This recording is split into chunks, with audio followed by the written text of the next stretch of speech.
Good evening to all. Welcome to STN IAS academy. STN IAS academy ద్వారా నిర్వహించబోతున్న economy క్లాసులకి మీరందరూ చూస్ చేసుకున్నందుకు ధన్యవాదాలు. ఖచ్చితంగా ఈ కోర్స్ అయితే మీకు చాలా వరకు ఉపయోగపడేలాగా ఎగ్జామ్ పాయింట్ ఆఫ్ వ్యూలో ఎగ్జామ్ లో మీరు మంచి మార్కులు స్కోర్ చేసే విధంగా ఈ కోర్స్ అయితే డిజైన్ చేయడం జరిగింది. డిఫరెంట్ గా క్లాసులు అండ్ మెటీరియల్, దాంతోపాటు టెస్ట్ సిరీస్, ఎవ్రీథింగ్ కూడా అలానే ఇస్తాము. కాబట్టి మీరు మా మీద నమ్మకంతో ఇందులో జాయిన్ అయినందుకు ముందుగా అందరికీ ధన్యవాదాలు. ఈ రోజు క్లాస్ లో భాగంగా మనం బేసిక్స్ ఆఫ్ ఎకానమీ, ఈ ఎకనామీలో ఉన్న బేసిక్ కాన్సెప్ట్స్ ఏంటనే ఫ్యూ కాన్సెప్ట్స్ గురించి చదువుదాం. దాంతో పాటుగా మేజర్ గా syllabus, approach to the group 2 syllabus, ఏదైతే మనకి ఏపీఎస్సి గ్రూప్ 2 సిలబస్ ఇచ్చిందో 75 మార్క్స్ కి, ఆ 75 మార్క్స్ కి ఇచ్చిన సిలబస్ ని మనము ఏ విధంగా అప్రోచ్ అవ్వాలి, ఏ ఏ పాయింట్లు ఏమేమి ఉంటాయి అనేది ఇన్ డీటెయిల్ గా చూద్దాం. ఎందుకంటే ఒక సబ్జెక్ట్ చదివేటప్పుడు మనము బేసిక్ గా సిలబస్ ని చదవడం ద్వారా, సిలబస్ ని అర్థం చేసుకోవడం ద్వారా ఆల్మోస్ట్ 20 to 30% ప్రిపరేషన్ మనకు కంప్లీట్ అయినట్టు అనమాట. కాబట్టి మనం బేసిక్స్ చూద్దాం. బేసిక్స్ చూసిన తర్వాత ఆ తర్వాత అప్రోచెస్ ఆఫ్ సిలబస్ కూడా వెళ్దాం. ఓవరాల్ గా ఈ రోజు క్లాస్ వచ్చేసరికి బేసిక్స్ చెప్తూ దాంతో పాటుగా సిలబస్ అప్రోచ్ అయితే చెప్పడం అయితే ఈ రోజు క్లాస్ లో ఉంటుంది. ఓకేనా? అయితే దానికంటే ముందు మీరు మన దగ్గర జాయిన్ అయ్యారు కదా, కొంతమంది జాయిన్ అవ్వడానికి సిద్ధంగా ఉన్నారు. కాబట్టి మీ అందరికీ నేను మన తరపున ఎస్టీఎన్ ఐఎస్ అకాడమీ తరపున తెలియజేయాల్సింది ఏంటంటే, మా దగ్గర మీరు జాయిన్ అయితే ఏం పొందుతారు, మేము మీకు ఏమి ఇస్తాం అనేది కూడా ఒకసారి మీకు చెప్పాల్సిన బాధ్యత మా పైన ఉంది. కాబట్టి ఒకసారి అది కూడా డిస్కస్ చేద్దాం. అందులో భాగంగా మొట్టమొదటిగా మీకు వీక్లీ 5 క్లాసెస్ పెడతామండి. ఒక క్లాస్ డ్యూరేషన్ వచ్చేసరికి 1 అవర్ నుంచి 1.5 అవర్ ఉంటుందండి. ఈ 1 అవర్ నుంచి 1.5 అవర్ లో మీకు వీక్లీ 5 క్లాస్ పెడతాము. మండే నుంచి ఫ్రైడే వరకు మీ క్లాసెస్ ఉంటాయి. అలాగే దాంతో పాటుగా వీక్లీ టార్గెట్స్ అనేవి మీకు ఇవ్వడం జరుగుతుంది. వీక్లీ టార్గెట్స్ అంటే ఈ వీక్ మొత్తం ఏదైతే సిలబస్ చెప్పామో, ఎక్స్ అనే టాపిక్ నుంచి వై అనే టాపిక్ వరకు చెప్పాము, ఇదంతా మీకు ఒక టార్గెట్ గా ఇచ్చి అది మీరు ఫినిష్ చేయాలి అన్నట్టు చెప్పడం కూడా జరుగుతుంది. అలాగే దాంతో పాటుగా Monday to Friday concept building class ఉంటాయి. అంటే ఓవరాల్ గా మీకు ఈ పర్టికులర్ ఎకానమీకి సంబంధించి ఏదైతే సిలబస్ ఉందో ఆ సిలబస్ లో ఉన్న ప్రతి టాపిక్ మీద ఉన్న కాన్సెప్ట్ ని మీకు బిల్డ్ చేయడం అయితే ఇందులో జరుగుతుంది. దాని తర్వాత సాటర్డే వచ్చేసరికి మీకు రివిజన్ అనేది మీరు చేసుకోవచ్చు. రివిజన్ దాంతో పాటుగా మాకు టైం కుదిరినప్పుడు, టైం సహకరించినప్పుడు మీకు ప్రోగ్రెస్ రివ్యూ సెషన్ కూడా ఉంటుంది. అంటే కొంతమంది స్టూడెంట్స్ పర్సనల్ గా కాల్ చేసి వాళ్ళు ఎంతవరకు చదివారు, ఏ విధంగా చదివారు ఇలా అడగడం కూడా ఉంటుంది. లేదనుకుంటే మీకు అప్పటి వరకు జరిగిన క్లాసులు ఏమైనా డౌట్స్ ఉన్నా మీరు ఆ సాటర్డే మాకంటే జనరల్ గా డైలీ క్లాసులు అడగొచ్చు. దాంతో పాటుగా సాటర్డే మీకు స్పెషల్ గా ఆ ప్రోగ్రెస్ రివ్యూ సెషన్ తో పాటు డౌట్స్ క్లారిఫికేషన్ సెషన్ గా కూడా పెట్టడం అయితే జరుగుతుంది. తర్వాత సండే వచ్చేసరికి మీకు ప్రాక్టీస్ టెస్ట్ ఉంటుంది. ఎందుకంటే మనం ఎంత కాన్సెప్ట్ బిల్డ్ చేసుకున్నా, ఎంత చదివినా కూడా మనము ప్రాక్టీస్ చేయకుండా ఎగ్జామ్కి వెళ్తే ఖచ్చితంగా మంచి మార్కులు అయితే స్కోర్ చేయలేము. కాబట్టి దానికోసం ప్రాక్టీస్ టెస్ట్స్ అనేవి మీకు ప్రతి సండే మీకు పెట్టడం అయితే జరుగుతుంది. ఆ ప్రాక్టీస్ టెస్ట్ ఆ వీక్ మొత్తం మండే టు ఫ్రైడే ఏదైతే క్లాసెస్ జరిగాయో ఆ క్లాసెస్ మీద మీకు సెక్షనల్ టెస్ట్ గా లేదంటే చాప్టర్ వైజ్ టెస్ట్ గా కండక్ట్ చేయడం అయితే జరుగుతుంది. ఈ విధంగా మండే టు ఫ్రైడే మీకు కాన్సెప్ట్ బిల్డ్ చేపిస్తాం, సాటర్డే రివిజన్ చేపిస్తాం, సండే వచ్చేసరికి మీతో ఎంసీక్యూస్ అయితే ప్రాక్టీస్ చేయించడం జరుగుతుంది. ఓకేనా? దాంతో పాటుగా స్పెషల్ క్లాసెస్ అనేవి ఉంటాయి. స్పెషల్ క్లాసెస్ అనేవి మీ డిమాండ్ బేస్ చేసుకుని, అంటే కొంతమంది స్టూడెంట్స్ కి క్లాస్ లో విన్నాక కూడా కొన్నిసార్లు అర్థం కాకపోయే పరిస్థితి ఉంటుంది, లేదా వాళ్ళు అర్థం చేసుకోలేని పరిస్థితి ఉంటుంది. అలాంటి స్టూడెంట్స్ ఎవరైతే ఉంటారో వాళ్ళు కొన్ని స్పెషల్ క్లాస్ లో ఏదైతే స్పెషల్ సెషన్స్ కావాలని అడిగారు అనుకోండి, దాన్ని డిమాండ్ బేస్ చేసుకుని కూడా మేము క్లాసులు కండక్ట్ చేయడం జరుగుతుంది. దానిలో మీకు మోటివేషనల్ క్లాసులు ఉంటాయి, లేదా సబ్జెక్ట్ రిలేటెడ్ క్లాసులు కూడా ఉంటాయి. ఏది కావాలన్నా మీ రిక్వెస్ట్ బేస్ చేసుకుని, మీ డిమాండ్ బేస్ చేసుకుని కూడా మనము క్లాసులు అయితే కండక్ట్ చేయడం జరుగుతుందండి. ఫైనల్ గా మీరు ఈ మన ఎస్టీఎన్ ఐఎస్ అకాడమీలో జాయిన్ అయ్యారు కాబట్టి మీరు పొందేవి ఏంటంటే, మన దగ్గర నుంచి ఈ ఎకానమీ ఏదైతే ఉందో ఏపీ ప్లస్ ఇండియా రెండింటికి సంబంధించిన సబ్జెక్టు సిలబస్ మీద మీకు కంప్లీట్ కమాండ్ అయితే వస్తుందండి. దాంతో పాటుగా 450+ ఎంసీక్యూస్ అనేది మీరు ప్రాక్టీస్ చేసే విధంగా మీకు అందుబాటులోకి తీసుకురావడం కూడా జరుగుతుంది. ఈ విధంగా మీతో మేము ఫస్ట్ కంటెంట్ బిల్డ్ చేపిస్తాం, అంటే రీడ్ చేపిస్తాం, తర్వాత ప్రాక్టీస్ చేపిస్తాం, దాని తర్వాత రివిజన్ చేపిస్తాము. ఇలా రీడ్, రైట్, రివైజ్ అప్రోచ్ లో కంప్లీట్ గా ఎకానమీ పైన మీకు కంప్లీట్ సబ్జెక్ట్ మీద గ్రిప్ వచ్చే విధంగా తయారు చేసే పరిస్థితి అయితే ఎస్టీఎన్ ఐఎస్ అకాడమీ దగ్గర ఉంది. కాబట్టి జాయిన్ అయిన వాళ్ళు ఖచ్చితంగా మీరు మంచి ప్లాట్ఫామ్ లోకి వచ్చారు. జాయిన్ అవ్వని వాళ్ళు ఒకసారి ఆలోచించి జాయిన్ అయ్యే ప్రయత్నం అయితే చేయండి. ఓకేనా? అయితే మీరు సక్సెస్ అవ్వడం కోసం, లేదంటే ఎకానమీ సబ్జెక్ట్ లో మీకు సబ్జెక్ట్ పైన గ్రిప్ రావడం కోసం నేనేం చేస్తాను, my approaches for your success అంటే వెరైటీ ఈజ్ ద కీ. అంటే మీకు బేసిక్స్ నుంచి అడ్వాన్స్ లెవెల్కి చెప్తామండి. బేసిక్స్ నుంచి అడ్వాన్స్ లెవెల్కి అందరూ చెప్తారు, చెప్పకపోవచ్చు, చెప్పొచ్చు, ఏదైనా జరగచ్చు. బట్ ఇక్కడ ఈ రెండింటి మధ్యన ఒక అప్లికేషన్ అనేది ఉంటుందండి. అప్లికేషన్ ఓరియంటెడ్ గా, అంటే ఎగ్జాంపుల్ ఓరియంటెడ్ గా చదవాల్సిన అవసరం ఉంటుంది. కాబట్టి ఫస్ట్ బేసిక్స్ అంటే ఏంటో చెప్తా. అంటే ఎకానమీలో కాన్సెప్ట్ తీసుకున్నాం, జీడిపి అంటే ఏంటో తీసుకున్నాం, దానికి బేసిక్ నేర్చుకోవాల్సిన ఏంటో ముందు చెప్తూ, దానికి అప్లికేషన్స్ నేను చూపిస్తూ, లేదంటే ఎగ్జాంపుల్ ద్వారా అడ్వాన్స్డ్ లెవెల్ గా మిమ్మల్ని ప్రిపేర్ చేయించే పరిస్థితి అయితే మన దగ్గర ఉంటుంది. దాంతో పాటుగా connecting to the real world application. అంటే ఎగ్జాంపుల్స్ అంటే ఏదేదో ఎక్కడెక్కడో ఎగ్జాంపుల్ తెచ్చేయకుండా మీ రియల్ టైంలోనే, ఇప్పుడు మీ పెన్ననో లేదంటే మీరు తినే బిర్యానీనో లేదనుకుంటే మీరు చూసే సినిమానో వీటిని బేస్ చేసుకునే మనం ఈ ఎకానమీ సబ్జెక్ట్ ని అప్రోచ్ అవ్వడం కూడా ఉంటుంది. కాబట్టి రియల్ వరల్డ్ అప్లికేషన్స్ ఏవైతే ఉంటాయో వాటినే మీకు ఎగ్జాంపుల్ గా తీసుకుని వచ్చి ఆ కాన్సెప్ట్ మీద గ్రిప్ తెచ్చేలాగా, కమాండ్ తెచ్చేలాగా తయారు చేయడం అయితే జరుగుతుంది. దాంతో పాటుగా టెక్నాలజీని స్ట్రాటజికల్ గా యూజ్ చేస్తాం. అంటే టెక్నాలజీ అని అంటే ఇప్పుడు మనం ఆన్లైన్ కోర్సు రన్ చేస్తాం అంటే ఆన్లైన్ లో మీరు జాయిన్ అయ్యారు అంటే మీకు మాకు డైరెక్ట్ ఇంటరాక్షన్ ఉండకపోవచ్చు, అయినప్పుడు కూడా టెక్నాలజీ ద్వారా మన యాప్ వెబ్సైట్ ద్వారా టెక్నాలజికల్లీ స్ట్రాటజికల్ గా మీకు షెడ్యూల్ ఇస్తూ ఆ షెడ్యూల్ ని మీరు అప్రోచ్ అవుతున్నారు లేదా, ఫాలో అవుతున్నారు లేదా. ఫర్ ఎగ్జాంపుల్ మీరు ఒక టెస్ట్ రాశారు, ఆ టెస్ట్ రాస్తే ఆ టెస్ట్ లో మీరు ఏ తప్పు చేశారు, ఎన్ని తప్పులు చేశారు, రెండు రైట్ కరెక్ట్ చేశారు, ఎంత టైం స్పెండ్ చేశారు, ఈచ్ అండ్ ఎవ్రీథింగ్ మాకు తెలుస్తుంది. సో దాని ద్వారా మీరు ఎక్కడ మిస్ అయ్యారు అనేది కూడా మేము అండర్స్టాండ్ చేసుకొని వాటిని మీకు నెక్స్ట్ టైం ఇంప్రూవ్మెంట్ చేసే విధంగా సజెషన్స్ కూడా ఇవ్వడం జరుగుతుంది అనమాట. అలాగే స్మార్ట్ గోల్స్ అంటే ఇప్పుడు మనం టార్గెట్స్ పెట్టుకోవాలి. యాక్చువల్ ఏది చదివినప్పుడైనా టార్గెట్స్ పెట్టుకోవాలి. ఆ టార్గెట్స్ ఎలా పెట్టుకోవాలంటే స్మార్ట్ గా పెట్టుకోవాలి. అంటే మనం ఒక టైం లిమిట్ పెట్టుకొని ఆ టైం లిమిట్ తగ్గట్టుగా స్మార్ట్ గా గోల్స్ పెట్టుకొని మనం ముందుకెళ్తే ఈజీగా మీరు గ్రూప్ 2 సక్సెస్ అయ్యే పరిస్థితి అయితే ఉంటుంది. దానికి మీకు నేను స్మార్ట్ గోల్స్ ఇవ్వడం కూడా కనిపిస్తుంది. దాంతో పాటుగా డైలీ అప్డేటింగ్ మై సెల్ఫ్ అంటే నన్ను నేను డైలీ అప్డేట్ చేసుకుంటాను. అంటే ఇప్పుడు నేను మీకు చెప్పాలంటే ముందు ఆ సబ్జెక్ట్ మీద నాకు కమాండ్ రావాలి. ఇప్పటి వరకు వచ్చింది సరిపోదు, ఎందుకంటే మీరు ఈ పరీక్షా విధానాలు మారుతున్నాయి, ఎగ్జామ్ ప్యాటర్న్స్ మారుతున్నాయి. దానికి తగ్గట్టుగా నన్ను నేను అప్డేట్ చేసుకొని మీకు ఈ ఎగ్జామ్ పాయింట్ ఆఫ్ వ్యూలో కంటెంట్, సిలబస్, టెస్ట్ సిరీస్లు అందివ్వాల్సిన బాధ్యత నాపై ఉంది. కాబట్టి నన్ను నేను అప్డేట్ చేసుకుంటూ డైలీ అప్డేట్ చేసుకుంటూ మీకు కంటెంట్ ఇచ్చే ప్రయత్నం అయితే చేస్తాను. దాంతో పాటుగా పర్సనలైజ్డ్ మానిటరింగ్ అంటే ఈ ప్రతి స్టూడెంట్ ని నేను పర్సనల్ గా ఖచ్చితంగా సపోర్ట్ చేస్తాను. మీరు నాకు కాల్ చేయొచ్చు, లేదంటే నేను అప్పుడప్పుడు మీకు కాల్ చేసి కూడా మీ ఓవరాల్ ప్రిపరేషన్ ఎలా ఉంది, ఎంతవరకు మీరు అప్రోచ్ అయ్యారు, ఏ విధంగా ఉన్నారు, ఇలాంటివన్నీ విషయాలు కూడా మనం డిస్కస్ చేయడం జరుగుతుంది. సో ఓవరాల్ గా మీరు మన దగ్గర తీసుకుంటే మేజర్ గా మన దగ్గర పర్సనలైజ్డ్ మెంటర్షిప్ అనేది ఖచ్చితంగా ఉంటుందండి. ఇది నేను చెప్పడం కాదు, ఆల్రెడీ కొన్ని కోర్సుల్లో చేసి చూపించాము, ఎకానమీలో కూడా ఖచ్చితంగా చేసే పరిస్థితి అయితే మన దగ్గర ఉంటుంది. సో మీరు చేయాల్సింది ఏంటంటే చదవండి, దాన్ని ప్రాక్టీస్ చేయండి, రివైజ్ చేయండి. ఈ 3 చేశారనుకోండి డెఫినెట్ గా మీకు సక్సెస్ వచ్చే పరిస్థితి అయితే ఉంటుంది అనమాట. ఓకేనా? సో మీరు చేయాల్సిన ఒకసారి ఏంటో చూసుకుందాం. Search your self. Search your self అంటే మీరు ఇప్పుడు వైజాగ్ లో ఉన్నారా, హైదరాబాద్ లో ఉన్నారా అనేది కాదండి. సెర్చ్ యువర్ సెల్ఫ్ అంటే ఎకానమీలో మీరు ఎక్కడ వరకు ఉన్నారు. మనకి ఎకానమీలో 5 పార్ట్స్ ఉన్నాయి. ఒకటో పార్ట్ లో లేదంటే ఒకటో సెక్షన్ లో మీకు ఎంత వరకు కమాండ్ ఉంది సబ్జెక్ట్ పైన, సెకండ్ దాంట్లో ఎంత ఉంది, థర్డ్ దాంట్లో ఎంత ఉంది, ఫోర్త్, ఫిఫ్త్ ఎంత ఉంది, ఒకసారి మిమ్మల్ని మీరు చెక్ చేసుకోండి. 0 నుంచి మొదలు పెడుతున్నారా, 20%, 30% అనేది ఒక బెంచ్ మార్క్ అయితే పెట్టుకోండి. మిమ్మల్ని మీరు పెట్టుకున్నాక దాని నుంచి మనం మొదలు పెడతాం. మేము 0 నుంచే మొదలు పెడతాం. కాకపోతే మీరు ఎక్కడ ఉన్నారో ఒకసారి మిమ్మల్ని మీరు చెక్ చేసుకుంటే మీకు ఇంకా ఎఫిషియెంట్ గా చదివే పరిస్థితి ఉంటుంది. కాబట్టి మిమ్మల్ని మీరు ముందు అంచనా వేయండి, మీరు ఎంతవరకు ఈ సబ్జెక్ట్ లో కమాండ్ తో ఉన్నారో ఒకసారి చూడండి. దాంతో పాటుగా లెర్న్ కేర్ఫుల్ అంటే బేసిక్స్ నుంచి అడ్వాన్స్ లెవెల్ వరకు చాలా కేర్ఫుల్ గా ఎగ్జాంపుల్ పాయింట్ ఆఫ్ వ్యూలో మన క్లాస్ లో ఏం చెప్తున్నాం, మెటీరియల్ ఏం చెప్తున్నాం, దాన్ని చాలా జాగ్రత్తగా అబ్జర్వ్ చేసుకుంటూ చదవాల్సిన పరిస్థితి అయితే, బాధ్యత అయితే మీ పైన ఉందన్నమాట. అలాగే బీ పంక్చువల్. బీ పంక్చువల్ అంటే 8 o'clock కి క్లాస్ పెట్టాను కాబట్టి 8 o'clock రమ్మని కాదు. బీ పంక్చువల్ అంటే సిలబస్ ఏదైతే ఇచ్చామో, టార్గెట్స్ ఏవైతే ఇచ్చామో ఆ టార్గెట్స్ ఆన్ టైం ఫినిష్ చేయాలి. అంటే ఇప్పుడు నేను మండే టు ఫ్రైడే క్లాస్ ఏవైతే చెప్పానో ఆ క్లాసుల్లో మీకు సాటర్డే రివిజన్ చేయమని చెప్పాను. పక్కా సాటర్డే మీరు రివిజన్ చేయాల్సిందే. రివిజన్ చేశాక సండే మీకు టెస్ట్ పెట్టాను, ఆ సండే టెస్ట్ అటెంప్ట్ చేయాల్సిందే. అంతే తప్పితే కదా ఈ టెస్ట్ ఇప్పుడైనా అవైలబిలిటీగా ఉంటుంది, ఆ టెస్ట్ మనం ఇప్పుడు రాద్దాం అన్నట్టు కాకుండా ఏ వీక్ టార్గెట్స్ ఆ వీక్ ఫినిష్ చేసి సాటర్డే రివిజన్ చేసుకుని సండే దాన్ని మీరు టెస్ట్ రూపంలో కన్వర్ట్ చేసి అక్కడ మిమ్మల్ని మీరు చెక్ చేసుకున్నారు అనుకోండి, ఇంకా ఎఫిషియెంట్ గా మీ ప్రిపరేషన్ ముందుకెళ్లే పరిస్థితి ఉంటుంది. ఆ విధంగా మీరు పంక్చువల్ గా ఉండాల్సిన అవసరం ఉంటుంది. దాంతో పాటు కాన్సెప్ట్స్ క్లియర్ గా ఉండాలి మీకు. అంటే ఇప్పుడు ఒక క్లాస్ చెప్పాను, ఒక పర్సన్ కి ఆ ఎగ్జాంపుల్ అర్థం కావచ్చు, ఇంకో పర్సన్ కి ఆ ఎగ్జాంపుల్ అర్థం కావచ్చు.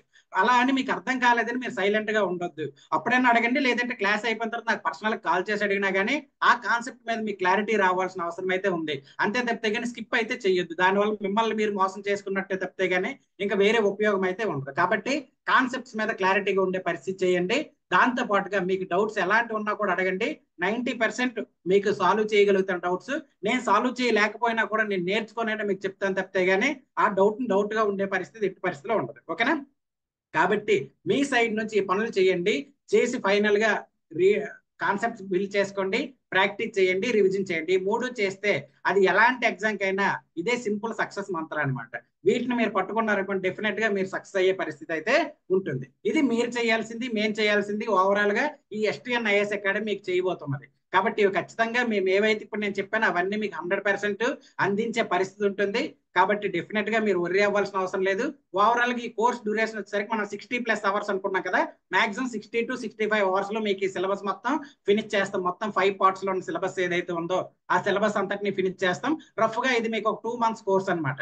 ఈ 2 months మీరు మాకు ట్రస్ట్ చేసి మమ్మల్ని నమ్ముకొని ఉంటే డెఫినెట్ గా నెక్స్ట్ 3rd month లో మీకు ఖచ్చితంగా ఎకానమీ మీద మంచి గ్రిప్ వచ్చేలా తయారు చేసే పరిస్థితి అయితే ఉంటుంది. కాబట్టి ఖచ్చితంగా మీకు ఉంటుందండి. ఈ సబ్జెక్ట్ మీద అవగాహన వచ్చేలా చేస్తాము. వర్రీ అవ్వద్దు, డెఫినెట్ గా మీరు ఎకానమీలో సక్సెస్ అయ్యే పరిస్థితి అయితే ఉంటుంది. ఓకేనా? అయితే ఈ రోజు క్లాస్ లో భాగంగా బేసిక్స్ ఏంటి, అసలు ఎకనామిక్స్ మనం చదవడానికి, ఎకానమీని మనం చదవడానికి ముందుకు వెళ్తున్నాం. అసలు ముందు ఫస్ట్ ఆఫ్ ఆల్ మనకి ఎకనామిక్స్ అంటే ఏంటో తెలియాల్సిన అవసరం ఉంది, ఎకానమీ అంటే ఏంటో తెలియాల్సిన అవసరం ఉంది. అలా మనం బేసిక్స్ నుండి చదువుకుంటూ వెళ్తే మనకు ఆ సబ్జెక్ట్ అనేది ఒక ప్యాటర్న్ లో అర్థమయ్యే పరిస్థితి ఉంటుంది అనమాట. కాబట్టి first of all what is economics ఎవరైనా చెప్తారా? ఆల్రెడీ చాలా మంది ఎప్పటికి ఎకానమీని మీరు చదివే ఉంటారు. బేసిక్ గా వాట్ ఈజ్ ఎకనామిక్స్ ఎవరైనా చెప్తారండి? సో ఎకనామిక్స్ అంటే ఏంటి? ఓకే, ఎకనామిక్స్ అంటే study the how people manage their resources. దానికి ఇంకా డెఫినేషన్ గా మనం చూసుకుంటే తర్వాత ఎగ్జాంపుల్ కూడా చెప్తాను. Economics is the science of analysing the production, distribution and consumption of goods and services that a society uses to address the problem of scarcity. Problem of స్కేర్సిటీని address చేయడం కోసం ఆ పర్టికులర్ సోర్సెస్ నుంచి distribution ఎట్లా చేయాలి, production ఎట్లా చేయాలి, consumption ఎట్లా చేయాలి అని చెప్పేదాన్నే ఎకనామిక్స్ గా చెప్తారు. సో ఫర్ ఎగ్జాంపుల్ గా మనం తీసుకుంటే మన దగ్గర స్కేర్స్ రిసోర్సెస్ అంటే చాలా తక్కువ రిసోర్సెస్ ఉన్నాయి. ఫర్ ఎగ్జాంపుల్ 100 మంది పీపుల్స్ ఉన్నారు, 100 మంది పీపుల్స్ ఉన్నారు, మన దగ్గర 50 kg రైసే ఉంది. ఫర్ ఎగ్జాంపుల్ గా తీసుకుంటే 50 kg రైసే ఉంది. ఈ 50 kg రైస్ ని 100 మెంబర్ పీపుల్స్ కి ఏ విధంగా డిస్ట్రిబ్యూట్ చేయాలి, ఆ పర్టికులర్ 50 kgs ని ఏ విధంగా ప్రొడక్ట్స్ గా కన్వర్ట్ చేయాలి, వాటిని ఏ విధంగా కన్సెప్ట్ చేయాలి అనేది చెప్పేదాన్నే ఎకనామిక్స్ అంటారు అనమాట. అంటే స్కేర్స్ రిసోర్సెస్ ని ఎఫిషియెంట్ గా ఏ విధంగా యూజ్ చేయాలో చెప్పేదాన్నే ఎకనామిక్స్ అంటారు. ఓకేనా? సో ఇక్కడ బేసిక్ టర్మ్ ఏంటంటే స్కేర్స్ రిసోర్సెస్ లేదా ప్రాబ్లమ్ ఆఫ్ స్కార్సిటీ అనేది మనకి ఇక్కడ కీ కాన్సెప్ట్ అనమాట. ఆ స్కేర్సిటీ, ఆ తక్కువగా ఉన్న రిసోర్సెస్ ని, ఆ వనరుల్ని ఏ విధంగా ఎఫిషియెంట్ గా వాడతారో చెప్పేదాన్నే ఎకనామిక్స్ అంటారు అనమాట. ఓకేనా? It aim to transform resources into useful goods and services. ఆ ఏదైతే మనకి తక్కువ రిసోర్సెస్ ఉన్నాయో ఆ రిసోర్సెస్ ని యూస్ఫుల్ గూడ్స్ గా, సర్వీసెస్ గా ట్రాన్స్ఫార్మ్ చేయడానికి హెల్ప్ చేసేదే ఎకనామిక్స్ అనమాట. ఫైనల్ గా అది ఏం చేస్తుంది, ఆ సర్వీసెస్ ని, గూడ్స్ ని డిస్ట్రిబ్యూట్ చేస్తుంది అందరు పీపుల్స్ కి. ఎవరైతే ఆ ఎలిజిబుల్ పర్సన్స్ ఎవరైతే ఉంటారో, లేదంటే ఆ నీడీ పర్సన్స్ ఎవరైతే ఉంటారో ఆ పర్సన్స్ కి డిస్ట్రిబ్యూట్ చేస్తుంది. ఈ విధంగా ఆ పర్టికులర్ ఏదైతే స్కేర్స్ రిసోర్స్ ఉన్నాయో ఆ రిసోర్సెస్ ని ఎఫిషియెంట్ గా యూజ్ చేయడానికి ఉపయోగించే హెల్ప్ చేసేదాన్నే ఎకనామిక్స్ అంటారు అనమాట. ఇది బేసిక్ గా. దీన్ని మనం ఇంకా ఎలాబరేట్ గా చూసుకుంటే ఎకనామిక్ పాయింట్ లో చూస్తే ఇంకాస్త డిఫరెన్స్ అర్థమై ఉంటుంది. కాకపోతే ఈ ఎకనామిక్స్ అనేది చదవాల్సిన అవసరం ఏంటి, లేదంటే ఎకనామిక్స్ వల్ల నీడ్ ఏంటి? ఇప్పుడు మనం మన సిలబస్ లో పెట్టారు, లేదంటే జనరల్ డిగ్రీలో పెట్టారు, లేదనుకుంటే ఓవరాల్ ఇండియన్ లెవెల్లో ఎకనామిక్స్ ఇలాంటి మనం చదువుతూ ఉన్నాం. అయితే వీటిని చదవాల్సిన అవసరం ఏంటి? ఎకనామిక్స్ చదవడం వలన ఏం ఉపయోగం వస్తుంది, చదివిన వాళ్ళకి ఏం ఉపయోగం, చదవని వాళ్ళకి ఏం ఉపయోగం? ఇప్పుడు ఫర్ ఎగ్జాంపుల్ గా తీసుకుంటే మన ఇంట్లో మన అమ్మ నాన్న ఉన్నారనుకోండి, వాళ్ళు చాలా వరకు ఇప్పుడు జనరేషన్ లో ఉన్న వాళ్ళ పేరెంట్స్ వచ్చేసరికి చాలా వరకు చదువు రాని వాళ్ళే అయినప్పటికి కూడా వాళ్ళ దగ్గర ఉన్న రిసోర్సెస్ ని చాలా ఎఫిషియెంట్ గా యూజ్ చేస్తారు. అలాంటప్పుడు వాళ్ళకి ఎకనామిక్స్ తెలియదు అంటే డెఫినెట్ గా వాళ్ళకి తెలుసు, బట్ ఆ రూల్స్ అండ్ రెగ్యులేషన్స్ తెలియకపోవచ్చు. సో అందరికీ ఆ ఎకనామీ అనేది డైలీ లైఫ్ లో ఒక పార్ట్ గా కనిపించే పరిస్థితి అయితే ఉంటుంది. సో ఆ ఎకనామిక్స్ యొక్క నీడ్ ఏంటంటే humans have unlimited demands but limited resources. So there is a need for economics. అంటే మన దగ్గర మనకి చాలా కోరికలు ఉంటాయి, మనుషులకి చాలా ఎక్కువ కోరికలు ఉంటాయి. ఆ కోరికల్ని తీర్చడం కోసం మన దగ్గర చాలా తక్కువ రిసోర్సెస్ ఉన్నాయి. ఆ రిసోర్సెస్ ని ఏ విధంగా యూజ్ చేయాలో చెప్పడం కోసం మనకి ఎకానమీ యొక్క నీడ్ అనేది, అవసరం అనేది ఉందనే విషయాన్ని మనం తెలుసుకోవాలి. ఓకేనా? అయితే బేసిక్ గా కొన్ని టర్మ్స్ మనం చూసుకుంటే హౌ టు డిస్ట్రిబ్యూట్ రిసోర్సెస్. ఈ ఎకానమిక్స్ అనేది ఏ విధంగా హెల్ప్ అవుతుందంటే ఇండియా పీపుల్స్ కానీ, అటు ఒక వ్యవస్థలకు కానీ, లేదంటే కంట్రీస్ కానీ, ప్రభుత్వాలకు కానీ ఏ విధంగా యూజ్ అవుతుందంటే ఎకనామిక్స్ డిస్ట్రిబ్యూషన్ ఆఫ్ రిసోర్సెస్ ఏ విధంగా డిస్ట్రిబ్యూట్ చేయాలో చెప్పడానికి యూజ్ అవుతుంది. అలాగే ఆపర్చునిటీ కాస్ట్ ఆఫ్ డిసిషన్స్. ఆ ఆపర్చునిటీ కాస్ట్ వచ్చే టైంలో డిసిషన్స్ ఏ విధంగా తీసుకోవాలి, అంటే మనకి ఏది కావాలి, ఏది వద్దు అనుకుంటాం, దానివల్ల మనకి ఎటువంటి నష్టం వస్తుంది, ఇలాంటి విషయాల కోసం అక్కడ ఆ టైంలో డెసిషన్ తీసుకోవడానికి ఎకనామిక్స్ అనేది ఉపయోగపడుతుంది. అలాగే అండర్స్టాండింగ్ ద కన్జ్యూమర్ బిహేవియర్. అంటే ఇప్పుడు ఫర్ ఎగ్జాంపుల్ ఒక ఐటమ్ ఉంది, ఇప్పుడు ఐఫోనే ఉంది, లేదంటే ఒక యాపిల్ ఉంది. ఈ యాపిల్ వచ్చేసరికి కొంతమంది పీపుల్స్ కావాలనుకుంటారు, కొంతమంది పీపుల్స్ వద్దనుకుంటారు. అంటే అక్కడ మనకి డిమాండ్ ఉందా లేదా, సప్లై ఎంత ఉంది, ఇలాంటి వాటన్నిటి అంటే ఆ కన్జ్యూమర్ బిహేవియర్ బేస్ చేసుకొని చెప్పడం కోసం, లేదంటే ఆ కన్జ్యూమర్ బిహేవియర్ చెప్పడానికి కూడా ఎకనామిక్స్ అనేది ఉపయోగపడే పరిస్థితి ఉంటుంది. అలాగే how to fix the market failures. ఇప్పుడు కొన్నిసార్లు ధరలు బాగా పెరిగిపోతుంటాయి, కొన్నిసార్లు ధరలు బాగా తగ్గిపోతుంటాయి. అలాంటి ఫెయిల్యూర్స్ వచ్చేటప్పుడు ఏ విధంగా వాటిని మనం ఫిక్స్ చేయాలి, ఇలాంటివి కూడా చెప్పడానికి ఎకనామిక్స్ అనేది ఉపయోగపడే పరిస్థితి ఉంటుంది. అలాగే దాంతో పాటుగా ఫోర్కాస్ట్ ఫర్ ద ఎకానమీ, అంటే నెక్స్ట్ 3 months లో ఎకానమీ ఏ విధంగా ఉంటుంది, నెక్స్ట్ 3 months తర్వాత ఏ విధంగా రిసోర్స్ అనేది డిస్ట్రిబ్యూట్ చేయాల్సిన అవసరం ఉంటుంది, ఇలాంటివన్నీ ఫోర్కాస్ట్ చేయడానికి కూడా ఎకనామిక్స్ అనేది ఉపయోగపడే పరిస్థితి ఉంటుంది. దాంతో పాటుగా give information to make informed choices, అంటే ఒక పర్సన్ కి ఎలాంటివి కావాలనుకుంటున్నాడు, దానికి మనం ఎలాంటివి సప్లై చేయాలి, డిమాండ్ ఏ విధంగా ఉంది, సప్లై ఏ విధంగా చేయాలి, ఇలాంటివన్నీ కూడా చెప్పడం కోసం ఫైనల్ గా ఉపయోగపడే విధానంలో ఉండేదాన్ని, దానికి సహకరించే దాన్ని మనం ఎకనామిక్స్ గా చెప్పుకునే పరిస్థితి అయితే ఉందండి. అయితే ఇప్పుడు నేను ఎకానమీ అనే ఒక టర్మ్, ఎకనామిక్స్ అనే ఒక టర్మ్ వాడాను. ఈ రెండు కూడా చిన్న చిన్న డిఫరెన్సెస్ తో ఈ రెండింటికి డిఫరెన్సియేషన్ అయితే ఉందండి. ఒక చిన్న ఎగ్జాంపుల్ తీసుకుంటే ఎవరైనా చెప్తారు ఎకనామిక్స్ కి ఎకనామీకి డిఫరెన్స్ ఏంటో ఎవరైనా చెప్తారు ఒకసారి నాకు? ఉన్న వాళ్ళు ఎవరైనా చెప్తారండి? ఎకనామిక్స్ అంటే ఏంటి, ఎకానమీ అంటే ఏంటి? మనం ఇండియన్ ఎకానమీ అనేది మన సిలబస్ లో ఇచ్చిన దాని ప్రకారం ఇండియన్ ఎకానమీ, ఏపీ ఎకానమీ అని చదివాము. మరి ఇండియన్ ఎకనామిక్స్, ఏపీ ఎకనామిక్స్ అని ఎందుకు ఇవ్వలేదు? అయితే ఈ రెండింటికి ఉన్న బేసిక్ డిఫరెన్స్ ఏంటి ఎవరైనా చెప్తారా? ఓకే, ఒక చిన్న ఎగ్జాంపుల్ తీసుకుందాం. ఫర్ ఎగ్జాంపుల్ గా ఇక్కడ మనం అందరికీ బిర్యానీ అంటే చాలా ఇష్టం. బిర్యానీ అంటే చాలా ఇష్టం. ఒక హోటల్లో, ఒక రెస్టారెంట్ లో ఉన్న బిర్యానీ అంటే అందరము తింటాం. సో ఈ బిర్యానీకి మనకి ఏమేం కావాలి? రైస్ కావాలి, దాంట్లో డిఫరెంట్ డిఫరెంట్ ఇంగ్రీడియంట్స్ వేస్తాము. దాంతో పాటు దీంట్లో డిఫరెంట్ డిఫరెంట్ టేస్ట్ రావడం కోసం టేస్ట్ ఇంగ్రీడియంట్ వేస్తాం. ఇలాంటివన్నీ కూడా డిఫరెంట్ డిఫరెంట్ పర్టికులర్ థింగ్స్ అన్ని వేసి ఆ బిర్యానీని అయితే ప్రిపేర్ చేస్తాం. ఇక్కడ ఏదైతే ఉందో ఈ ఓవరాల్ ఇది అంతటిని కలిపి ఎకానమీ అంటారు అనమాట. ఓకేనా? ఈ బిర్యానీ ప్రిపేర్ చేయడానికి ఏవైతే ఇంగ్రీడియంట్స్ తీసుకున్నామో ఆ ఇంగ్రీడియంట్స్ అంతటినీ కలిపి ఆ బిర్యానీ వచ్చింది కదా ఫైనల్ అవుట్పుట్ గా, వాటంతటినీ కలిపి మనం ఎకానమీ అంటాం. ఓకేనా? అయితే ఇక్కడ మరి ఎకనామిక్స్ అంటే ఏంటంటే, ఫర్ ఎగ్జాంపుల్ రైస్ అనేది బిర్యానీలో వాడుతాం. ఇప్పుడు ఈ రైస్ అనేది అవైలబిలిటీ తగ్గింది. ఆ రైస్ అవైలబిలిటీ తగ్గడం ద్వారా బిర్యానీ అనేది ఎంత ప్రొడక్షన్ జరిగింది, అది ఎంత డిమాండ్ పెరిగింది, ఏ విధంగా దాని సప్లై అనేది చేంజ్ అయ్యింది, ఇలాంటివన్నీ చెప్తే దాన్ని ఎకనామిక్స్ అంటారు. సో ఇక్కడ ఫైనల్ గా మనం చెప్పాలనుకుంటుంది ఏంటి, ఎకానమీ అనేది ఒక సిస్టమ్, ఒక జాగ్రఫికల్ ఏరియా కానీ ఒక పర్టికులర్ థింగ్ ని మొత్తాన్ని హోల్ గా చెప్తే దాన్ని ఎకానమీగా చెప్పుకుంటాం. అందులో ఉన్న ఏవైతే చిన్న చిన్న థింగ్స్ ఉన్నాయో ఆ థింగ్స్ యొక్క చేంజ్ అనేది జరిగితే దాని వలన ఎకానమీ ఏ విధంగా డిస్టర్బ్ అవుతుందో చెప్తే దాన్ని ఎకనామిక్స్ గా చెప్పే పరిస్థితి అయితే ఉంటుంది. ఇక్కడ రైస్ అనేది అవైలబిలిటీ, సప్లై అనేది తగ్గిపోయింది. ఇక్కడ రైస్ సప్లై తగ్గితే ఆటోమేటిక్ గా బిర్యానీ సప్లై కూడా తగ్గిపోయే పరిస్థితి ఉంటుంది. సో ఈ రిలేషన్ ని, ఆ సిస్టమ్ ని ఏ విధంగా ఎఫెక్ట్ చేస్తుంది, సిస్టమ్ ఏ విధంగా ఎఫెక్ట్ అవుతుందో చెప్తే దాన్ని ఎకనామిక్స్ గా చెప్పే పరిస్థితి ఉంటుంది. ఒకసారి దాంతో పాటుగా డెఫినేషన్, బుక్కిష్ డెఫినేషన్స్ ఏ విధంగా ఉన్నాయో కూడా ఒకసారి మనం చూద్దాం.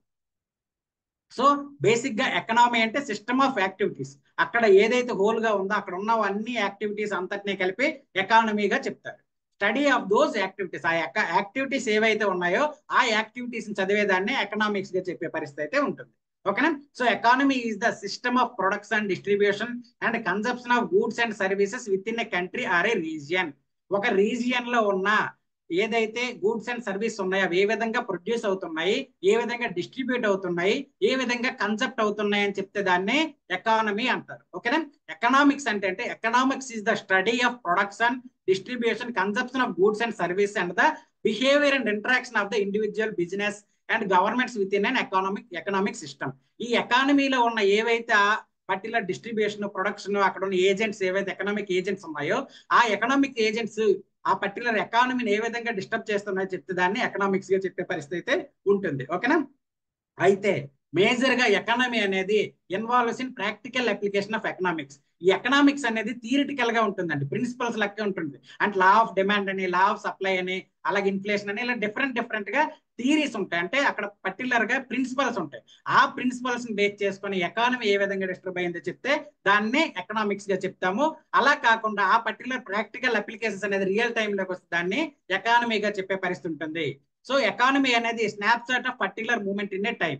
ఒక పర్టికులర్ టైంలో ఏ విధంగా చేంజ్ అయ్యింది. ఫర్ ఎగ్జాంపుల్ ఇండియన్ ఎకానమీ 2024 నుంచి 2025 వరకు ఏ విధంగా చేంజ్ అయ్యింది, ఇలా ఒక పర్టికులర్ మూమెంట్ లో ఎంత వరకు చేంజ్ అయింది, ఏ విధమైన మార్పులు వచ్చాయి, ఎలాంటివి చెప్తే దాన్ని ఎకానమీ అంటారు.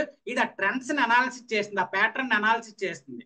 ఈ 1 year లో ఎలాంటి మార్పులు వచ్చాయో చెప్తే దాన్ని ఎకానమీగా చెప్తా. ఆ 1 year లో ఎలాంటి మార్పులు వచ్చాయి, ఆ ట్రెండ్ ఏ విధంగా నెక్స్ట్ రాబోతుంది, ఆ ట్రెండ్ ఇప్పుడు ఫర్ ఎగ్జాంపుల్ 2024 నుంచి ఇది ఒక ఏంటంటే ఇది నార్మల్ ఎగ్జాంపుల్ అండి కాదు.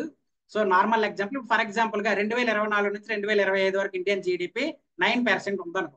ఈ 9% జీడిపి అనేది 2025 నుంచి 2026 వరకు ఏ విధంగా 10% ఇంక్రీజ్ అవుద్దా లేదంటే 8% డిక్రీజ్ అవుద్దా, ఎలా చెప్తే దీన్ని మనము ఎకనామిక్స్ గా చెప్తాం. అంటే ఆ ప్రిన్సిపల్స్, ఆ రూల్స్ అండ్ రెగ్యులేషన్స్, ఆ థియరీస్ బేస్ చేసుకొని థియరిటికల్ గా చెప్పే పరిస్థితి ఎకనామిక్స్ లో ఉంటుంది. ఓకేనా.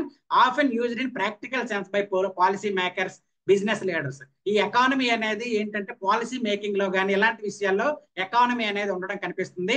ఆ ఇది జనరల్ ఎకనామిక్స్ అనేది రీసెర్చ్ చేయడానికి, స్టడీ చేయడానికి, అబ్జర్వ్ చేయడానికి ఎకనామిక్స్ అనేది ఉపయోగిస్తుంది. ఓకేనా. ఫైనల్ గా it focus on activities and transaction that అక్కర్ with in a specific economic system. ఈ ఎకానమీ అనేది ఆ యాక్టివిటీస్, ఆ ట్రాన్సాక్షన్స్ ఏ విధంగా జరిగాయో చెప్తుంది ఎకనామిక్స్. ఎకనామిక్స్ వచ్చేసరికి focus on understanding human behaviour in relation to the decision making incentives and resource allocations. So ఇక్కడ simple గా ఒకే 1 word లో మనం చూసుకోవాలంటే ఎకనామిక్స్ అనేది థియరిటికల్ గా ప్రిన్సిపల్ వైజ్ లో ఉంటుంది. ఎకనామీ అనేది ఆ ప్రిన్సిపల్స్ ని, ఆ థియరీస్ ని అప్లై చేసే విధంగా ఉంటుంది. ఇది ఈ రెండింటికి ఉన్న బేసిక్ డిఫరెన్స్. సో ఈ డిఫరెన్స్, ఈ బేసిక్ అండర్స్టాండింగ్ తో మనం ఫర్దర్ గా చదవాల్సిన అవసరం అయితే ఉంటుంది అనమాట. ఇది ఓవరాల్ గా బేసిక్ గా ఎకానమీ ఏంటి, ఎకనామిక్స్ అంటే ఏంటి, ఆ ఎకానమిక్స్ ని మనం చదవాల్సిన అవసరం ఏంటి, ఎకానమీని మనం చదవాల్సిన అవసరం ఏంటి అనేది ఇది బేసిక్ అండి. ఐ థింక్ మీకు అర్థమైంది అనుకుంటాను. ఇంకా మనకు చాలా బేసిక్ థింగ్స్ ఉన్నాయి. అంటే ఫ్యాక్టర్స్ ఆఫ్ ప్రొడక్షన్ ఏంటి, టైప్స్ ఆఫ్ సెక్టార్స్ ఏంటి, టైప్స్ ఆఫ్ గూడ్స్ ఏంటి, ఇలాంటివన్నీ కూడా బేసిక్స్ ఆఫ్ ఎకనామీలో భాగంగానే కనిపిస్తే వాటంతటి మనం డిస్కస్ చేద్దాం ఫర్దర్ గా. ఇప్పుడు ఒకసారి సిలబస్ ని చూద్దాం. సిలబస్ చూసాక మనం బేసిక్స్ లోకి మళ్ళీ వెళ్దాం. ఓకేనా. ఓవరాల్ గా మన గ్రూప్ 2 కి సంబంధించి 75 మార్కులకి 5 పార్ట్లుగా సిలబస్ ఇవ్వడం జరిగింది. ఆ సిలబస్ లో కాన్సెప్టువల్ పార్ట్ ఏ టాపిక్స్ ఉంటాయి, అప్లికేషన్ పార్ట్ లో ఏ టాపిక్స్ ఉంటాయి, కరెంట్ అఫైర్స్ ని బేస్ చేసుకుని ఏ టాపిక్స్ ఉంటాయి, ఇలాంటివన్నీ ఒకసారి మనం చూద్దాం. చూసిన తర్వాత మళ్ళీ మనం బేసిక్స్ క్లాస్ లోకి బ్యాక్ పోతాం. ఓకేనా. 1 minute.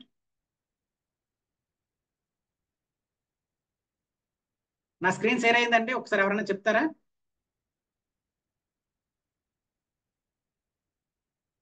నా స్క్రీన్ షేర్ అయిందా? మీకు సిలబస్ కాపీ కనిపిస్తుందా? ఓకే. ఇది మనకి గ్రూప్ 2 ఏపీఎస్సి గ్రూప్ 2 మెయిన్స్ కి సంబంధించి economy, AP economy and Indian ఎకానమీకి సంబంధించి ఇచ్చిన సిలబస్ అండి. ఈ సిలబస్ ని మనం అప్రోచ్ అయ్యేది ఆల్రెడీ ఇంతకు ముందే నేను డిస్కస్ చేశాను. రీడ్, రైట్, రివైజ్ ప్యాటర్న్ లో అప్రోచ్ అవుతాము.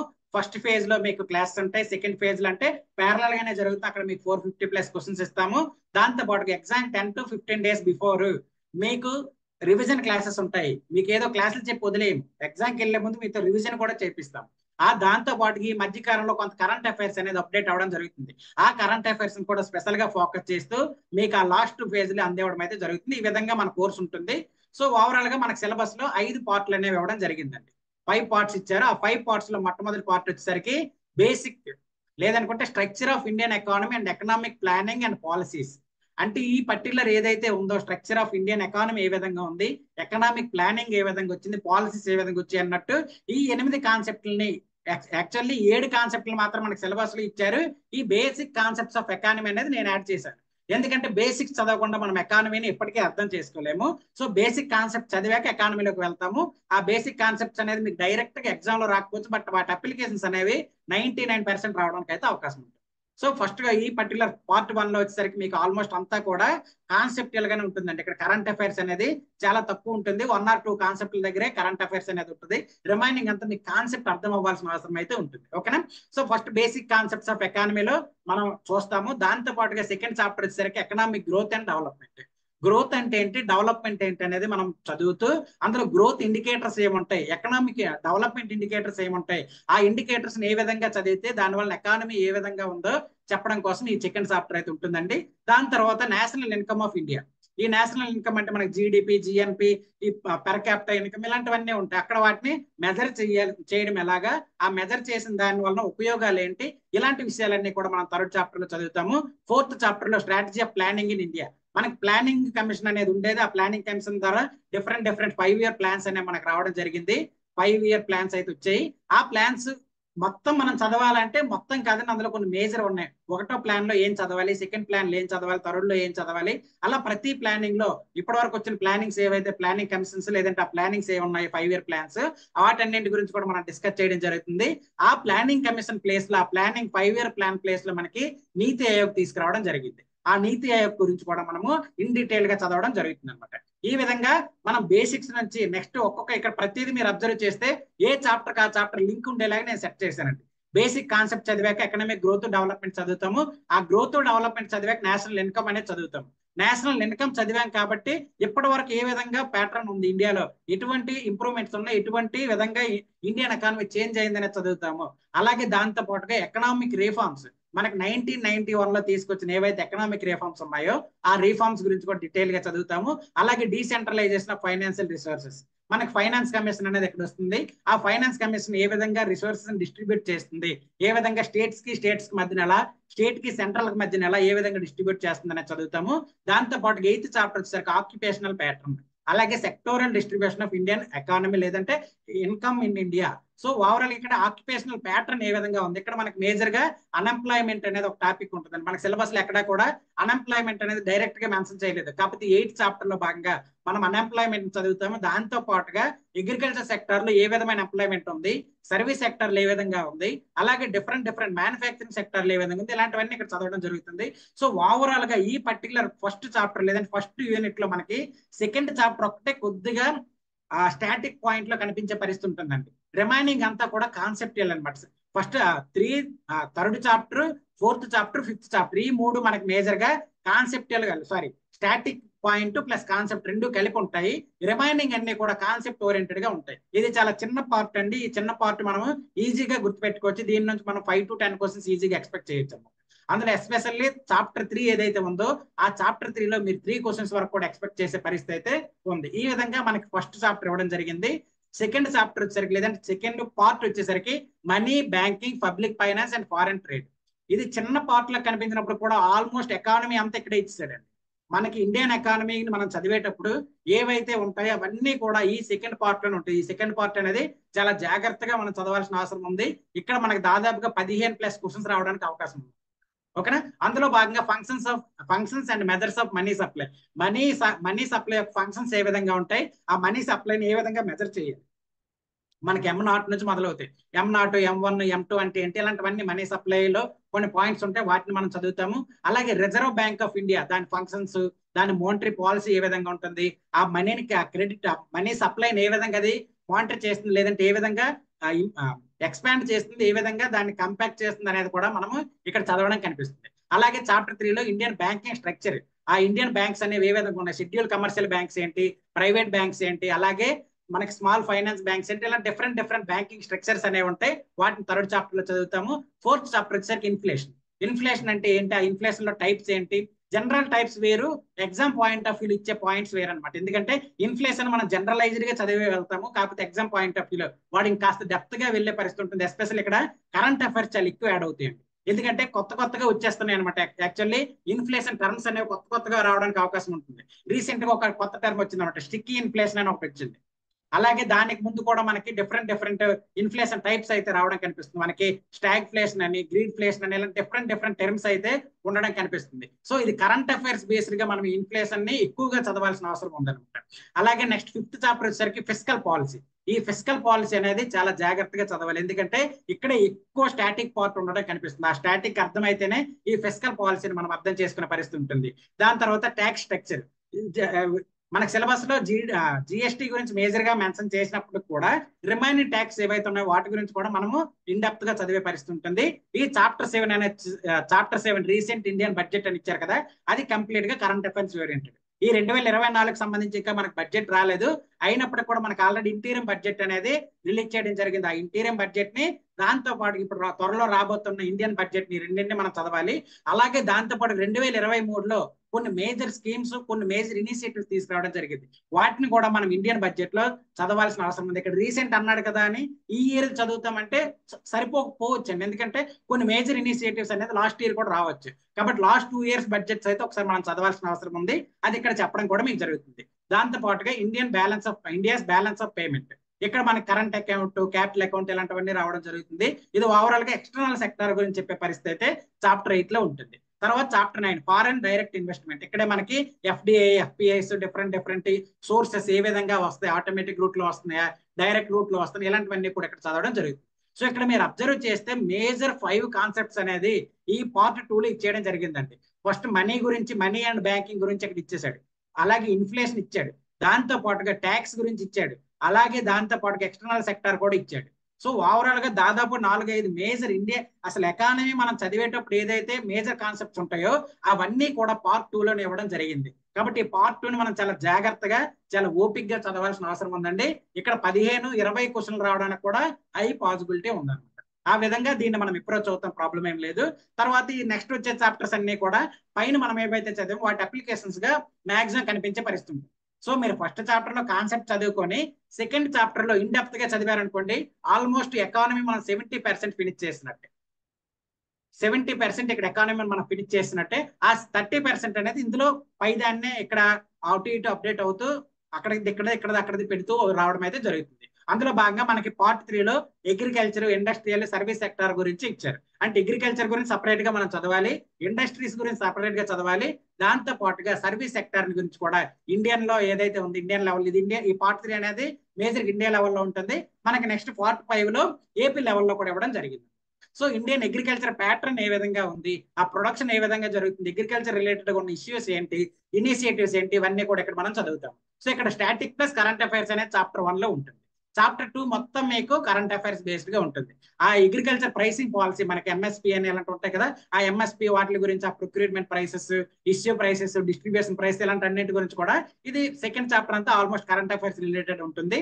తర్వాత industrial development in India, patterns and problems. So ఇక్కడ మనం మేజర్ గా ఇండస్ట్రియల్ డెవలప్మెంట్ అనేది మనకి బ్యాక్ వెళ్ళి రావాలి, ఎస్పెషల్లీ 1991 నుంచి చదువుకుంటూ రావాల్సిన అవసరం ఉంది. అందుకోసమనే న్యూ ఇండస్ట్రియల్ పాలసీ 1991 ఏదైతే ఎకనామిక్ రిఫార్మ్స్ వచ్చాయి, ఆ టైంలో ఉన్న ఏవైతే ఉన్నాయో వీటిని లింక్ చేసుకుంటూ మనం ఈ 2 చాప్టర్లు, సారీ ఇక్కడ 4th వస్తుంది, అవి ఇవి చదవడం అయితే జరుగుతుంది. అలాగే నెక్స్ట్ డిస్ఇన్వెస్ట్మెంట్. ఈ మధ్య కాలంలో ఇది ఎక్కువగా న్యూస్ లో ఉంది అనమాట, డిస్ఇన్వెస్ట్మెంట్ టాపిక్. ఇది జనరల్ గా మెయిన్స్ రిలేటెడ్, అంటే యూపీఎస్సీ అలాంటి డిస్క్రిప్టివ్ ఎగ్జామ్స్ రాసిన వాటిలో ఇది ఎక్కువగా మేజర్ ఇంపార్టెంట్ టాపిక్ కనిపించినప్పుడు కూడా దీనిలో కూడా మనకు క్వశ్చన్స్ రావడానికి పాసిబిలిటీస్ ఉన్నాయి, చదువుతాము. ఈజ్ ఆఫ్ డూయింగ్ బిజినెస్ కూడా డిస్క్రిప్టివ్ ఓరియంటెడ్ ఎక్కువగా ఉంటుంది, దాని గురించి కూడా చదువుతాము.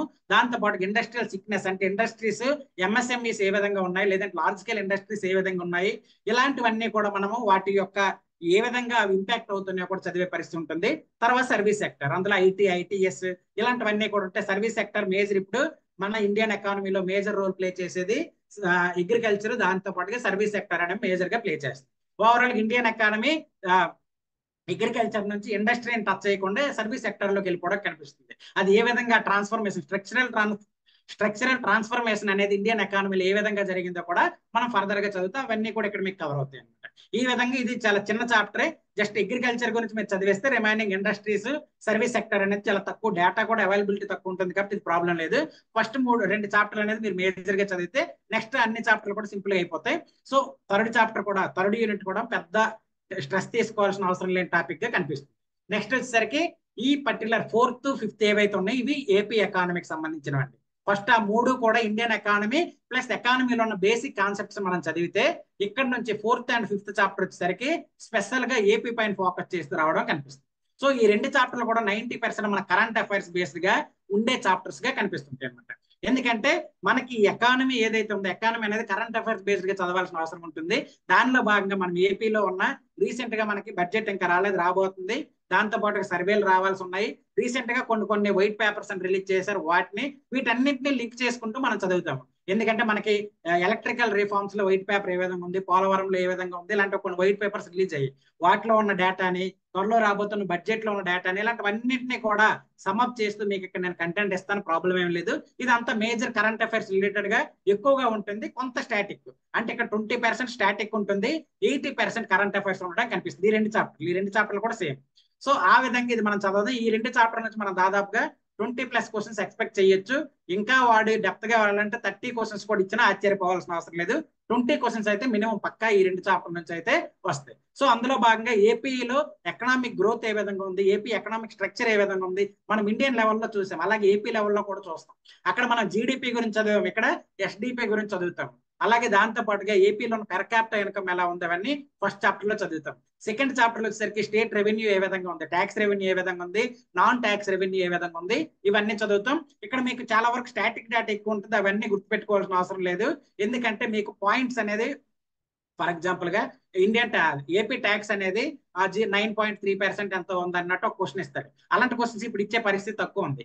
ఇప్పుడు ఎలాంటి ఇవ్వడానికి అవకాశం ఉందంటే లాస్ట్ 10 years లో ఏపీ ట్యాక్స్ రెవెన్యూస్ అనేవి ఇంక్రీజ్ అయ్యాయి, డిక్రీజ్ అయ్యాయి, స్టాగ్నెంట్ ఇంక్రీజ్ అయ్యాయి, ఇలాంటి వాడడానికి హై పాసిబిలిటీస్ ఉంటాయి. అవి డిఫరెంట్ సెక్టార్లు, అంటే ఇండివిజువల్ ఇన్కమ్ నుంచి ఆ ట్యాక్స్ నుంచి ఏ విధంగా వచ్చింది, కార్పొరేట్ ట్యాక్స్ నుంచి ఏ విధంగా వచ్చింది, లేదా డిఫరెంట్ ట్యాక్స్ అనేది ఏ విధంగా రెవెన్యూ అనేది జనరేట్ అయింది, ఇలాంటివన్నీ కూడా ఇక్కడ చదువుతాం. దాంతో పాటు ఏపీ స్టేట్ ఎక్స్పెండిచర్ ఏ విధంగా ఉంది, డెప్ట్స్ ఏ విధంగా ఉన్నాయి, ఇంట్రెస్ట్ పేమెంట్స్ ఏ విధంగా ఉన్నాయని ఇవన్నీ కూడా మనకు సర్వేలో త్వరలో రిలీజ్ చేస్తారు, వాటిని ఇక్కడ చదువుతాము. దాంతో పాటుగా సెంట్రల్ అసిస్టెన్స్ ద్వారా లేదంటే ఎక్స్టర్నల్ అంటే డిఫరెంట్ వరల్డ్ బ్యాంక్ అని, లేదంటే మనకి ఏషియన్ డెవలప్మెంట్ బ్యాంక్ అని, బ్రిక్స్ న్యూ డెవలప్మెంట్ బ్యాంక్ అని, ఇలా డిఫరెంట్ ఉన్నాయి. ఆ ఆర్గనైజేషన్ మనకి మన స్టేట్ లో అసిస్టెన్స్ ద్వారా ఏ విధమైన ప్రాజెక్ట్స్ తీసుకొచ్చారు, లేదంటే సెంట్రల్ గవర్నమెంట్ సహకారంతో ఏపీలో ఎటువంటి ప్రాజెక్ట్స్ తీసుకొచ్చారు, ఇలాంటివన్నీ ఇక్కడ చదువుతాము. దాంతో పాటుగా బడ్జెట్, త్వరలో రాబోతున్న బడ్జెట్ కూడా మనం ఇక్కడ చదివే పరిస్థితి అయితే ఉంటుంది అనమాట. ఈ విధంగా ఇది కూడా చిన్న చాప్టర్ గానే మీకు కనిపిస్తుంది. ఓకేనా. నెక్స్ట్ వచ్చేసరికి ఫిఫ్త్ చాప్టర్ వచ్చేసరికి సేమ్ మనకు థర్డ్ చాప్టర్ ఏదైతే ఉందో అదే చాప్టర్ ఇక్కడ ఏపీ లెవెల్లో చదువుతాం. అక్కడ థర్డ్ చాప్టర్ ఇండియన్ లెవెల్లో చదివితే ఇక్కడ ఫిఫ్త్ చాప్టర్ వచ్చేసరికి ఏపీ లెవెల్లో agriculture, industrial sector, service sector, ఇవన్నీ ఆంధ్రప్రదేశ్ లో ఏ విధంగా ఉన్నాయో చూస్తాం. ఆంధ్రప్రదేశ్ లో అగ్రికల్చర్ ఏ విధంగా ఉన్నాయి, దానికి ఎల్ఐడి సెక్టర్స్ అంటే మనకి ఇప్పుడు పశువుల పెంపకం ఉంటుంది, కోళ్ళ పెంపకం ఉంటుంది, ఫిషరీస్ ఉంటాయి, ఇలాంటివన్నీ కూడా ఏ విధంగా ఉన్నాయి అనేది ఇక్కడ పార్ట్ 5 లో చాప్టర్ 1 లో చదివే పరిస్థితి ఉంటుంది. దాంతో పాటుగా కోఆపరేటివ్స్ అనేది మనకి బ్యాంకింగ్ లో చదువుతాము, దాన్ని ఇక్కడ మనం ఇంక్లూడ్ చేస్తూ దాన్ని ఇక్కడ పెట్టుకుంటూ మిగతా వేరు సెక్టార్ కి కోఆపరేటివ్ సెక్టార్ ఆ మార్కెటింగ్ స్ట్రాటజీస్ ఏ విధంగా ఉన్నాయనేది చాప్టర్ 2 లో చదువుతాము. అలాగే ఎంఎస్ఎంఈస్, తర్వాత సింగిల్ విండో మెకానిజం అంటే ఏంటి, ఆ ఇండస్ట్రియల్ ఇన్సెంటివ్స్ ఏ విధంగా ఇచ్చారు అనే దగ్గర ఇక్కడ ఇండస్ట్రియల్ పాలసీస్ ఉంటాయి, ఆ పాలసీ ఇక్కడ చదవడం కనిపిస్తుంది. దాంతో పాటు రీసెంట్ ఏపీలో తీసుకొచ్చిన ఇండస్ట్రియల్ డెవలప్మెంట్ పాలసీస్ ఏవైతే ఉన్నాయో వాటి గురించి కూడా చదువుతాము. అలాగే structure and growth of service sector, information technology, అలాగే ఎలక్ట్రానిక్స్ అండ్ కమ్యూనికేషన్, ఇవేవైతే ఉన్నాయో మనకి సర్వీస్ సెక్టర్లు ఏవైతే ఉన్నాయో అవన్నీ కూడా చాప్టర్ 5 లో చదువుతాము. దాంతో పాటుగా ఐటీ పాలసీ రీసెంట్ గా ఏదైతే వచ్చిందో ఆ ఐటీ పాలసీ గురించే చదువుతాం. సో ఓవరాల్ గా మీరు ఇక్కడ ఏపీ పోర్షన్ చూసుకుంటే 80% కరెంట్ అఫైర్స్, 20% స్టాటిక్ ఉంటుందండి. ఎందుకంటే ఇక్కడ ట్యాక్స్ రెవెన్యూ అంటే ఏంటి, నాన్ ట్యాక్స్ రెవెన్యూ అనేది ఏంటి అనేది మనం అక్కడ ట్యాక్సేషన్ సిస్టమ్ లో చదివేస్తాం. సో ఇక్కడ కరెంట్ అఫైర్స్ రిలేటెడ్ ఉన్నదాన్ని ఇక్కడ మనం చదువుతాం. కాబట్టి సెకండ్ చాప్టర్ ఏదైతే ఉందో ఆ సెకండ్ చాప్టర్ అనేది మనకి చాలా ఇంపార్టెంట్ అనమాట. ఎందుకంటే బేసిక్ కాన్సెప్ట్స్, మేజర్ కాన్సెప్ట్స్ అన్ని కూడా సెకండ్ చాప్టర్ ఇచ్చారు. ఆ second chapter applications third, fourth, fifth మనకు కనిపిస్తాయి. థర్డ్ అనేది ఇండియన్ లెవెల్లో చూస్తాము, ఫోర్త్, ఫిఫ్త్ అనేది ఏపీ లెవెల్లో చూడడం అయితే జరుగుతుంది. ఈ విధంగా ఓవరాల్ గా మనకి 75 మార్క్స్ కి ఏదైతే సిలబస్ ఇచ్చారో ఆ సిలబస్ లో ఉన్న ప్రతి టాపిక్ ని ఎగ్జామ్ పాయింట్ ఆఫ్ వ్యూ లో కవర్ చేస్తూ దానిలో మీకు ప్రాక్టీస్ క్వశ్చన్స్ ఇస్తే ఈ కోర్స్ అయితే డిజైన్ చేస్తాం ఆల్రెడీ. మీకు డెఫినెట్ గా దీనికి సంబంధించి క్లాసెస్ ఆల్మోస్ట్ 60 hours వరకు, 60+ hours వరకు ఉంటాయి క్లాసెస్. దాని తర్వాత మీకు వచ్చేసరికి మీకు ఇక్కడ డౌట్ రావచ్చు, సార్ వేరు బయట వేరు ఇన్స్టిట్యూట్స్ కానీ వేరు పర్సన్స్ కానీ దాదాపు 100 గంటలు, 200 గంటలు, 150 గంటలు క్లాస్ చెప్తున్నారు, మీరు 60 hours లో చెప్పేస్తారన్నా పాసిబుల్ అవుద్దా అని అడగొచ్చు. డెఫినెట్ గా అవుద్దండి. ఎందుకంటే మనం ఎగ్జామ్ పాయింట్ ఆఫ్ వ్యూలో చదువుతాం, ఏది పడితే చదవం. ఎందుకంటే ఇక్కడ మీకు చాలా తక్కువ టైం ఉంది, at the same time accurate గా చదవాల్సిన అవసరం ఉంది. సో అందుకోసం మనం ఎగ్జామ్ పాయింట్ ఆఫ్ వ్యూలో సిలబస్ ఏది మెన్షన్ చేశారో వాటి గురించి స్టిక్ ఆన్ అవుతూ మనం చదవడం కనిపిస్తుంది. సో 60 hours లో మీకు అక్కడ ఇచ్చేయడం జరుగుతుంది. దాని తర్వాత నేను మీకు మెటీరియల్ కూడా ఇస్తాను. ఆ మెటీరియల్ ఇండియన్ పోర్షన్ కి ఒక 150 నుంచి 200 pages లో ఉంటుంది మెటీరియల్. ఏపీ పోర్షన్ కి ఒక 100 పేజీల్లో మినిమం 100 లోపే ఉంటుంది. ఇలా ఓవరాల్ గా మీకు ఒక 300 pages లో ఎకానమీకి సంబంధించి 75 మార్కులకి మెటీరియల్ కూడా ఇస్తాను. దాంతో పాటుగా 450 MCQs, ప్రతి చాప్టర్ నుంచి 75 క్వశ్చన్స్ పక్కా ఉంటాయి. కొన్ని ఇప్పుడు మనకి చాప్టర్ 2 ఉంది, ఏదైతే పార్ట్ 2 ఉంది, ఆ పార్ట్ 2 వచ్చేసరికి మనకి అక్కడ 100 క్వశ్చన్స్ కూడా ఇవ్వడానికి అవకాశం ఉంటుంది. ఓవరాల్ గా ఏదైనా కూడా మినిమం 450 క్వశ్చన్స్ ఇస్తాను. ఆ తర్వాత ఇంకొద్ది క్వశ్చన్స్ కూడా ఎక్స్టెండ్ అయ్యే పరిస్థితి ఉంటుంది. ఈ విధంగా క్లాస్ ఉంటాయి, మెటీరియల్ ఉంటుంది, టెస్ట్ సిరీస్ ఉంటుంది, రివిజన్ సిరీస్ కూడా ఉంటుంది. ఇలా హోలిస్టిక్ గా మీరు ఇంకా ఎకానమీకి వేరే వాళ్ళపైన డిపెండ్ అయ్యే అవసరం లేకుండా ఈ కోర్స్ డిజైన్ చేయడం జరిగింది. కాబట్టి జాయిన్ అయిన వాళ్ళకి మళ్ళీ థ్యాంక్ యూ. జాయిన్ అవ్వని వాళ్ళు ఎవరైనా ఉంటే జాయిన్ అవ్వండి, ఖచ్చితంగా ఇది మీకు ఉపయోగపడుతుంది. ఈ కోర్స్ నుంచి నేను మ్యాక్సిమం 60+ మార్క్స్ అయితే ఎక్స్పెక్ట్ చేస్తున్నానండి. మినిమం 50. మీరు జస్ట్ ఇప్పుడు నేను ఏదైతే చెప్పానో చదువుకుంటూ వెళ్ళినా కూడా 50 మినిమం అటెంప్ట్ చేసేస్తారు. మాక్సిమం పక్కాగా 60 వరకు కూడా వెళ్తారు. అది మీ పైన డిపెండ్ అయి ఉంటుంది. ఆ పైన అనేది ఎవరు చెప్పలేరు. అలా చెప్పారంటే అది కరెక్ట్ కాకపోవచ్చు. ఎందుకంటే 60 వరకు ఇందులో మనం స్కోర్ చేయొచ్చు. ఓకేనా? 60 ఆ పైన కూడా చేయకూడదని లేదు. మినిమం అయితే 50 to 60 ఏవైతే ఉన్నాయో అదైతే స్కోర్ చేయగలుగుతాం. ఆ విధంగా ఈ కోర్స్ అయితే డిజైన్ చేశాము. డెఫినెట్ గా మీకు హెల్ప్ఫుల్ గా ఉండే పరిస్థితి అయితే ఉంటుంది. ఓకేనా? ఇప్పటి వరకు ఒక 2 బేసిక్ కాన్సెప్ట్ చెప్పాను. దాని తర్వాత సిలబస్ అనాలిసిస్ చెప్పాను. ఏమైనా డౌట్స్ ఉన్నాయండి? జస్ట్ బేసిక్ అంటే ఎక్కువేం చెప్పలేదు. జస్ట్ ఒక ఎకానమీని పరిచయం చేశాను అంతే. ఎకానమీ అంటే ఏంటి, ఎకనామిక్స్ అంటే ఏంటి పరిచయం చేశాను అంతే. తర్వాత సిలబస్ మీకు చెప్పడం జరిగింది. వీటిల్లో ఏమైనా డౌట్స్ ఉన్నాయా మీకు? ఓకే. ఫస్ట్ డే క్లాస్ కాబట్టి ఫస్ట్ ఆఫ్ ఆల్ నా వే ఆఫ్ టీచింగ్ ఎలా ఉంటుంది, దాని తర్వాత మా అప్రోచ్ ఎలా ఉంటుందో తెలియజేయడం కోసం ఈ క్లాస్ పెట్టడం జరిగింది. ఈ క్లాస్ పెట్టడం జరిగింది. సో రేపటి నుంచి మనకి ఒరిజినల్ క్లాసెస్ స్టార్ట్ అవుతాయండి. అందుకే దీన్ని లెక్చర్ 0 అని పెట్టడం కూడా జరిగింది. రేపటి నుంచి బేసిక్ కాన్సెప్ట్, రేపు ఎల్లుండి బేసిక్ కాన్సెప్ట్స్ ఉంటాయండి. బేసిక్ కాన్సెప్ట్స్ మనకి చాలా వరకు ఉన్నాయి. ఆ బేసిక్ కాన్సెప్ట్స్ అన్ని చదువుతాము. చాప్టర్ 1 అనేది 2 days చదువుతాము. తర్వాత చాప్టర్ 3, చాప్టర్ 4 అనేది అలా అలా మనం చదువుకుంటూ వెళ్తాము. రేపటి క్లాస్ లో మనం ఇన్ డీటెయిల్డ్ గా కంప్లీట్ బేసిక్స్ అంటే ఫ్యాక్టర్స్ ఆఫ్ ప్రొడక్షన్ అని ఉంటుంది. దాని తర్వాత సెక్టర్స్ ఆఫ్ ఎకానమీ ఉంటుంది. దాని తర్వాత టైప్స్ ఆఫ్ ఎకానమీ ఉంటుంది. దాంతో పాటుగా law of demand, law of supply, తర్వాత different different types of goods ఇలాంటివన్నీ ఉంటాయి అనమాట. ఇవన్నీ కూడా బేసిక్ లోగా వస్తాయి. మీకు ఎక్కడా కూడా సిలబస్ లో డైరెక్ట్ గా మెన్షన్ చేయలేదు. కాకపోతే వాటిని నేను కవర్ చేస్తున్నాను. డెఫినెట్ గా బేసిక్ కాన్సెప్ట్ చదివాకే నెక్స్ట్ ఎకానమీలోకి వెళ్ళే పరిస్థితి ఉంటుంది. సో రేపు బేసిక్ కాన్సెప్ట్ స్టార్ట్ చేస్తాము. దాంతో పాటు మన సిలబస్ లో ఎక్కడ కూడా పావర్టీ అని మెన్షన్ చేయలేదు. పావర్టీ టాపిక్ గురించి ఎక్కడ మనకి సిలబస్ లో మెన్షన్ చేయలేదు. అలాని చదవాలా వద్దనే కన్ఫ్యూజన్ లో మీరు ఉండొచ్చు. నా సజెషన్ అయితే చదవడమే బెటర్. దీనికోసం కూడా నేను ఈ సిలబస్ అంతా అయిపోయాక పావర్టీ మీద కూడా ఒక క్లాస్ అయితే తీసుకుంటున్నా. చదవద్దని నేను చెప్పట్లేదు. ఎందుకంటే చెప్పలేము. రిలేటెడ్ గా అప్లికేషన్ ఓరియంటెడ్ లో ఏదైనా క్వశ్చన్ ఇవ్వచ్చు, అవ్వకూడదని లేదు. కాబట్టి పావర్టీ కూడా నేను మీకు లాస్ట్ లో ఇవన్నీ అయిపోయాక లాస్ట్ లో కూడా పావర్టీ కవర్ చేస్తాను. సో ఓవరాల్ గా మీకు ఏపీ ఎకానమీకి, ఇండియన్ ఎకానమీకి సంబంధించి ఇచ్చిన సిలబస్ అంతా కూడా ఈ కోర్స్ లో కవర్ అవుతుంది. రేపటి నుంచి మన క్లాస్ ఉంటుందండి. ఇదే టైం క్లాస్ ఉంటుంది. ఏదైనా అటు ఇటు అప్డేట్ అయినా కూడా నేను క్లాస్ టైం ఇన్ఫార్మ్ చేస్తాను. సో మీరు రేపటి నుంచి ఫుల్ ప్లెడ్జ్డ్ అటెండ్ అవ్వండి. క్లాస్ అవ్వగానే మెటీరియల్ ఇస్తాను. ప్రతి వీకెండ్ కి మీకు ఎంసీక్యూస్, టెస్ట్ సిరీస్ కూడా పెట్టడం అయితే జరుగుతుంది. ఎస్ అండి, మీకు అది అప్డేట్ అవుతుందండి. మీరు చూసుకోవచ్చు. ఈ రోజు నైట్ నుంచి మీకు అప్డేట్ అవుతుంది. మీరు ఇది ల్యాప్టాప్ లోనే చూసుకోవచ్చు, ఫోన్ లోనే అంటే మన ట్యాబ్ లో కానీ యాప్ లో కానీ ఎక్కడైనా చూసుకోవచ్చు. ఈ రోజు నుంచి మీకు యాక్సెస్ ఉంటుంది.